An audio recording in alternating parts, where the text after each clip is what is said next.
Olá, Cássio, boa tarde. Cássio, como foi montado o cânon do Antigo Testamento? Bom, vamos começar conceituando, porque esse termo cânon é conhecido por muitos, mas muitos também desconhecem. O que quer dizer o termo cânon, pastor? Pastor Leonardo, pastor Mário, fique à vontade. Eu vou começar porque eu vou começar com o mais fácil. Para a gente saber o que é cânon, basta você entrar na internet, hoje está tudo fácil para poder achar significados. Cânon vem do grego e significa régua, significa norma, regra. Na Bíblia, 2 vezes aparece a palavra cânon, que alguém pode perguntar, onde que está na Bíblia cânon? Mas na nossa língua aparece como regra. Regra. Então, cânon é regra, cânon é norma, é algo que nós temos como norma, como regra. Então, quando a gente fala de cânon sagrado, o cânon da Bíblia, a gente fala quais são os livros canônicos, quais são os livros considerados sagrados para nós. Então, boa lembrança, o termo canônico vem de cânon. Verdade. Então, algo que é canônico é algo que está dentro dessa regra. Pastor Leonardo, essa questão dessa regra, e por que ela é importante estabelecer uma regra? Por que a gente não tem a liberdade de escolher quais os livros que a gente entende que são mais inspirativos? Porque assim que a gente faz na livraria, não é? Na biblioteca a gente faz isso, eu escolho o livro que eu quero. Mas por que a Bíblia vem de cima para baixo esse negócio? Num primeiro momento, a igreja não trabalhava com o conceito de cânon da maneira como nós entendemos hoje. O primeiro século, além dos livros do Antigo Testamento que já tinham sido estabelecidos, a igreja trabalhava com os livros do Novo Testamento que foram produzidos e alguns outros livros específicos. Mas justamente por questões doutrinárias, por problemas que foram inseridos na igreja, é que o pessoal entendeu que havia necessidade de estabelecer então um conjunto de critérios e consequentemente um conjunto de livros. Então nós mantemos hoje esse padrão ortodoxo da quantidade exata dos livros por entendermos que apenas eles são os inspirados. Daí não ser possível trabalhar com essa liberdade, porque do contrário nós não teríamos um outro critério, um novo critério para definir qual livro foi revelado por Deus e qual não foi. Agora você mencionou, pastor, o termo, né, são inspirados. A palavra inspiração, hoje em dia, ela tem uma série de conotações, né? Quando a gente fala que um livro é inspirado, o que quer dizer isso? Lá em Timóteo fala isso, toda a escritura é inspirada por Deus. Mas o que quer dizer isso, inspirada por Deus? A inspiração, diferentemente do conceito de hoje, tem a ver com a percepção que o próprio Deus dá para um determinado ser humano. Então, a gente, quando está estudando sobre o cânon das Escrituras, a gente diz que 2 momentos aconteceram. Deus se revelou na história, e quando ele se revelou, a gente chama isso de teofania, e alguém percebeu isso e começou a contar para a sua geração, que por sua vez foi passando para gerações posteriores. Num segundo momento, o Espírito Santo faz com que um autor registre isso. E da maneira como isso é registrado, esse autor percebe então essa revelação, essa fidedignidade, mantém então essa tradição e escreve. As pessoas hoje costumam dizer que confundir a inspiração com a ideia de pregou bem, cantou bem, recitou uma poesia. Teologicamente, nós não dizemos que a inspiração bíblica foi dessa forma.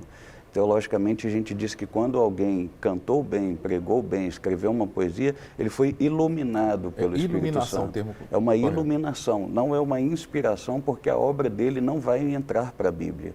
Não vai se tornar canônica. É a diferença básica, não vai se tornar canônica. Porque você já deve ter ouvido isso, né? Ouvido do pastor Mário. Não, sua mensagem foi muito inspirada.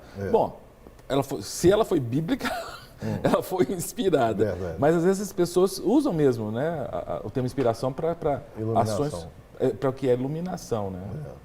Porque a palavra no grego, se não me falha o QI, às vezes tem que lembrar, é theopneustos, não é isso? De inspiração. Parece que a ideia... De Deus. Porque a palavra inspiração na biologia, acho que é na biologia, na ciência da saúde. Você expira, quer jogar para fora, e você inspira, quer jogar para dentro. Só que parece que no grego theopneustos, que está traduzido por inspirar, Não é jogar para dentro. Theopneustos é Deus soprar para fora para que alguém perceba. É mais ou menos por aí, né? É porque, na verdade, quando um texto é inspirado, eu creio que isso significa que o Espírito Santo, que pneuma, aí nesse termo grego, significa ar, vento. Então, o Espírito Santo tem a figura de um vento. Quando Deus, por exemplo, criou o homem, ele soprou no homem. Isso. O fôlego de vida. Então, quando Deus sopra nos escritores bíblicos, que nós sabemos, falando de cânon, nós sabemos que a regra para nós definirmos o que é canônico e o que não é, a gente pode ver, o pastor Leonardo falou do Antigo Testamento também. Então, os livros canônicos é dividido em Antigo e Novo Testamento. Nós vemos que os livros do Antigo Testamento foram todos escritos por profetas do Antigo Testamento. E do Novo Testamento foram escritos por apóstolos ou por pessoas íntimas dos apóstolos. Então, hoje, se alguém escreve algum texto, por melhor que seja, e nós temos no nosso meio, na igreja de todos os séculos, grandes escritores, que a gente fala que são inspirados por Deus. Eu leio muitos livros além da Bíblia e falo, esse autor aqui foi inspirado por Deus. Mas não é inspiração dos profetas nem dos apóstolos. Não é canônico. É um livro que ele foi iluminado. Uma complementação é que essa inspiração por Deus tem a ver com a revelação que ele mesmo faz de si. Então, hoje, mesmo que grandes autores escrevam, são assuntos cotidianos e são outros assuntos que nós até encontramos dentro de temas bíblicos, mas não tem a ver com a pessoa do próprio Deus, porque aquilo que era necessário sabermos sobre ele já foi tudo falado. Agora, eu não sei o que vocês pensam, mas às vezes pode gerar confusão. As Bíblias, e são inúmeras as Bíblias contemporâneas, que são Bíblias comentadas. Que ao lado do versículo você tem um comentário. Você tem N autores, eu conheço alguns, inclusive, que tem versões da Bíblia, quer dizer, às vezes é do Almeida, atualizado, às vezes é da NVI, e tem o seu comentário ali. Tem um até que eu gosto muito dos comentários, que é do já falecido Dr. Russell Shedd, que eu gosto muito dos comentários. Eu também. Agora, uma coisa é comentário, outra coisa é o texto bíblico. Agora, não é perigoso as pessoas que estão iniciando na leitura bíblica fazerem essa transição de maneira muito natural e começar a achar que o comentário é inspirado? Você não acha que é perigoso, não? Eu não estou querendo quebrar o mercado editorial de Bíblias, só estou lançando uma provocação aqui. O que vocês pensam? Eu costumo brincar com os meus alunos e dizer que comentário vicia. Você para de estudar a Bíblia, você para de usar os métodos específicos de leitura da Escritura, que você aprende ali, que são aqueles mais simples, como perguntas que você lança para o texto e anotações pessoais que você faz, dicionário de língua portuguesa, de repente um dicionário grego, um dicionário hebraico. Você para de fazer isso para poder ficar lendo o comentário. E aí eu costumo dizer que o comentário ele é apenas um auxiliar. Se todas as vezes que nós lermos a Bíblia imediatamente partimos para ler o comentário, nós corremos o risco de não fazermos uma aplicação adequada da Escritura para aquele momento. É mais ou menos aquele filhotinho, eu estou lembrando aqui vou fazer uma analogia com a natureza, dos passarinhos, né? Que a mãe, a pássara, ela mastiga o alimento no início e dá na boquinha. Sim. Mas vai chegar a hora que o passarinho vai ter que se virar. Sim. Né? E ele mesmo conseguiu o alimento e mastigar. Tem gente que fica dependendo de comentário, sabe? É incapaz de fazer uma análise bíblica, né? Verdade. Sozinho. Na questão da Bíblia especificamente, eu acredito que os comentários são muito importantes, outras fontes além da Bíblia, desde que a pessoa não se limite somente em um comentário. Sim. É muito importante a pessoa ler diversos comentários e buscar uma formação de opinião. Uma leitura comparativa mesmo, né? Não pode ser um comentário só. Sim. Por melhor que seja, por mais famoso que seja o teólogo, não é suficiente um teólogo para nós cegamente acreditarmos naquilo que ele comentou. Nos doa, né, pastor Mário? Porque às vezes as nossas convicções, Verdade. Elas são ameaçadas por alguns comentários e a gente lê, isso não é de Deus. Mas dá uma lida, que de repente você que você que teve um aprendizado deficiente numa área, porque, gente, toda a escritura é inspirada por Deus, então a gente não pode ter medo do que Deus vai nos abrir os olhos, nos mostrar. Uma das finalidades do nosso programa Bate-Papo é exatamente essa, é levantar essa discussão de temas interessantes, né, para fortalecer a igreja de Jesus. A gente não tem medo do que a Bíblia tem para nos revelar. Na verdade, a gente tem a sede. Né? E se de repente a gente aprendeu algo que, né, não estava muito correto, Verdade. Vamos desaprender e vamos aprender o certo. E a própria Bíblia, não vou falar só de comentários, a própria Bíblia tem várias versões. Isso. Então, quando eu estou buscando assim, um texto bíblico, aprofundando naquele assunto, eu leio várias versões. Sim. Porque isso nos ajuda a entender o significado literal que o Espírito Santo inspirou o autor, que é ele mesmo. Pastor Márcio, inclusive vai ter um programa Mente Aberta, que é outro programa que eu tenho o privilégio de fazer aqui na Rede Super, que vai ao ar sempre às 23h30, nas segundas, quartas e sextas. Eu entrevistei uma mestre em Linguística pelo FMG, professora Lívia. Ela fez o mestrado dela e a dissertação em cima do livro de Jonas. E ela fez, em Linguística, uma comparação entre a versão corrigida e a versão da NVI, mostrando que há dois aspectos de figura e fundo, que são dois conceitos da Gestalt, da psicologia, você percebe diferentes nas versões. É verdade. Porque você pega a versão corrigida, dá muito contexto, dá muito aspecto de fundo.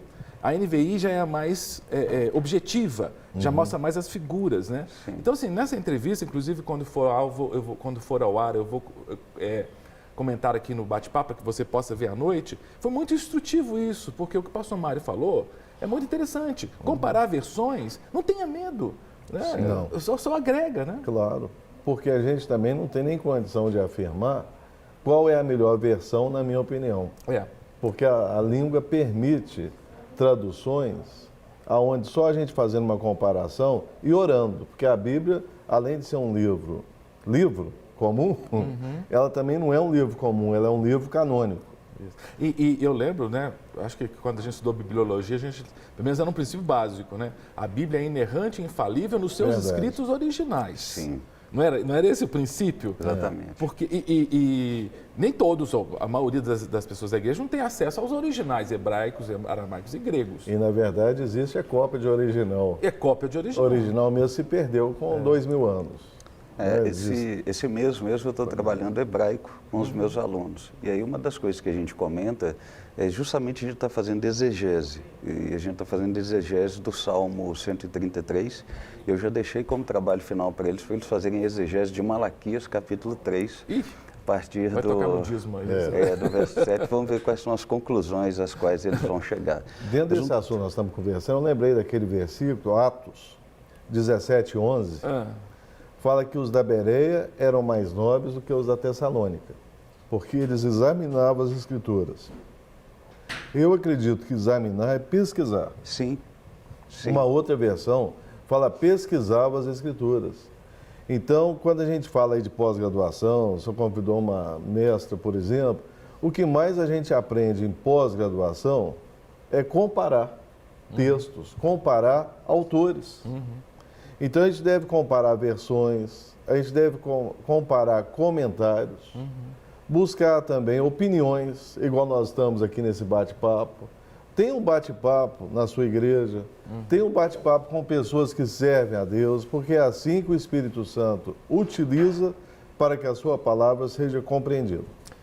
Por outro lado, também é importante pegar pessoas, né, pastor? E aí eu jogo o pastor Leonardo na história, porque ele é diretor de seminário, pessoas que tenham um conhecimento teológico. Porque tem muita gente também que hoje na igreja fala assim, não, teologia só serve para deixar as pessoas afastadas de Deus. Não é não. A teologia, o propósito da teologia é aproximar as pessoas de Deus e dar uma formação sólida para que você faça análise. Você tem, dentro da teologia, manuscritologia, você tem bibliologia, não é? São conteúdos que ajudam a entender que esse texto que nós temos em nossas mãos, ele é fiel, não é isso? Eu conversei uma ocasião com outro professor de teologia e nós chegamos a uma conclusão bem interessante e simples. Teologia, em geral, ela vai servir para que o teólogo contribua com a fé da igreja. ajude o incauto, ajude o simples, ajude o leigo. Então, voltando àquela questão, de repente, será que eu consigo perceber alguma diferença quando eu vou para um texto hebraico e leio, ao invés de eu ler que o Senhor é meu pastor e nada me faltará, eu descubro que o texto é o Senhor é aquele que pastoreia, eu não preciso de nada? De que maneira isso altera? De que forma eu consigo ajudar o leigo na sua fé? O objetivo, então, da teologia, não é ao contrário do que as pessoas acham, que é esfriar o cristão, não. É trazer uma condição dele raciocinar aquilo que de fato é bíblico e a forma correta de se relacionar com Deus. Eu estou comprando uma briga faz muito tempo, eu vou continuar comprando, porque certas brigas valem a pena ser compradas quando são para edificação. A minha briga, você citou hebraico, é com Provérbios 22:6 no hebraico. Sim. Porque a versão que a gente tem na atualizada, da revista atualizada, do Almeida, é uma versão que aparece uma preposição no. Sabe aquele texto? Ensina a criança no caminho que deve andar. E a maioria absoluta das pessoas pega essa preposição que não existe no original hebraico, não existe no lá no hebraico, e desenvolve uma teologia em cima do no, dizendo que o pai tem que estar com a criança o tempo inteiro e tudo. E desenvolve a teologia em cima disso. E eu brigo porque o texto, se você pega no hebraico, fala outra coisa. Fala assim, olha, ensina objetivos claros para a criança. Coloca no coração da criança coisas claras que quando ela for velha não vai perder o foco desses objetivos. Tem gente que fica brava comigo, não, você está abalando a fé das pessoas. Eu falo, não, o pai ensinar com a criança no caminho é para fazer isso sim. Vai lá em Deuteronômio 6, que é isso que o texto fala. Sim. Você não precisa ir para o Provérbios 22:6, que é só uma questão de tradução. O no não está no original hebraico. É o que a gente chama de tradução por sentido. Às vezes, alguns textos em hebraico, se eles forem traduzidos ao pé da letra em língua portuguesa, não vão fazer sentido para nós. Então, alguns sinônimos são inseridos para fazer sentido. Para receber todas as novidades do canal, inscreva-se. E se curtir o vídeo, clique em gostei. Aproveite para acompanhar a Rede Super nas redes sociais.